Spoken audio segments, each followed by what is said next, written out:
Sejarah baru tercipta di semenanjung Korea. Mantan buruh pabrik Lee Jae-myung secara resmi memenangkan pemilihan Presiden Korea Selatan 2025, mengalahkan kandidat konservatif Kim Moon-soo. Apa arti kemenangan ini bagi Korea Selatan dan Asia Timur? Mari kita bahas. Berdasarkan data resmi, dengan lebih dari 96% suara dihitung, Lee unggul secara meyakinkan dan tak mungkin lagi terkejar. Kim Moon-soo bahkan telah mengakui kekalahan dan memberi selamat secara terbuka.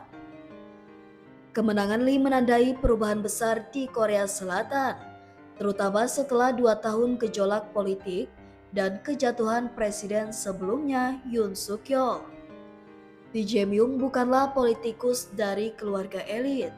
Ia adalah mantan pekerja pabrik yang merangkak dari bawah. Dia mulai dikenal saat menjabat wali kota Songnam selama 8 tahun, lalu menjadi gubernur provinsi Gyeonggi, wilayah terpadat di Korsel. Visi progresif dan citra orang biasa membuatnya dicintai rakyat bawah. Tahun 2024, Lee hampir kehilangan nyawanya. Ia ditikam di leher oleh seorang pria yang mengaku sebagai pendukungnya dengan motif mencegah Lee jadi presiden. Namun, ia selamat dan serangan itu justru membangkitkan simpati publik. Banyak yang melihat Lee sebagai figur yang tak hanya berani, tapi juga pantas memimpin. Tapi Lee bukan tanpa kontroversi. Ia sempat diseret ke pengadilan atas tuduhan korupsi dan pelanggaran hukum pemilu. Meski membantah semua tuduhan, kasusnya menjadi alat politik utama lawan-lawan konservatifnya. Menjelang pemilu, Pengadilan Tinggi Seoul menunda sidang hingga usai pemungutan suara.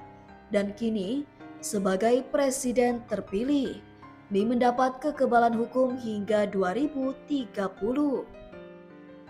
Pilpres kali ini digelar lebih cepat dari jadwal.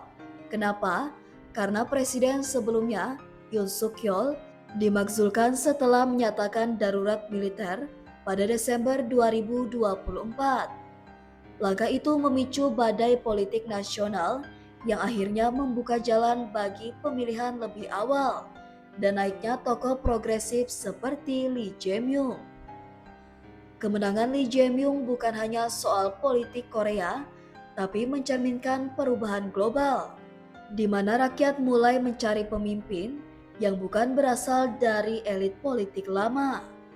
Apa dampaknya bagi hubungan Korea Utara, aliansi dengan Amerika Serikat, dan stabilitas di Asia Timur? Itu masih harus kita tunggu.